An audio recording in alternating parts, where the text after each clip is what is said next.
Aquest ocell menut i fràgil, el corriol camanegre, fa el niu a les nostres platges, avançada la primavera fins ben entrat l'estiu.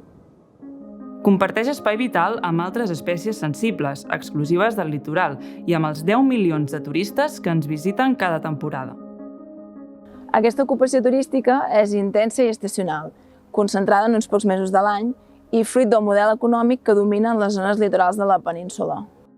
El 43% de la població catalana viu als municipis litorals, que representen poc més del 3% de la superfície del país.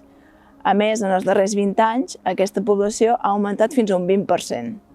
La urbanització dels primers 2 quilòmetres de litoral a partir de la costa és del 26% a tot Catalunya, però augmenta fins al 50% a la costa central, entre Cubelles i Malgrat de Mar.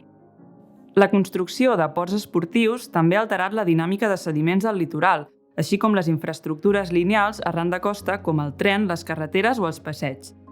Tot aquest procés d'artificialització de la franja litoral durant el darrer mig segle ha tingut també alguns episodis singulars de deconstrucció, de renaturalització, com és el cas del complex turístic Club Med, al Cap de Creus, construït durant els anys 60 i desmantellat al tombant de segle amb la recuperació d'un paisatge d'una bellesa geològica única. I aquest va ser el cas també del projecte Life Platera, a la badia de Pals, al sud de l'Estartit, al municipi de Torroella de Montgrí i dins dels límits del Parc Natural del Montgrí, les Illes Medes i el Baix Ter.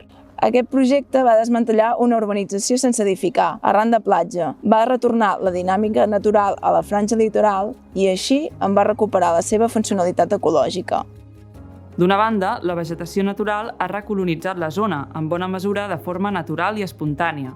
Amb això s'ha recuperat un ecosistema escàs, fràgil i dinàmic, que a més serveix de suport per la retenció de sediments, milions de grans de sorra que acabaran generant dunes que, al seu torn, protegiran dels temporals els espais agrícoles de la plana, més a l'interior.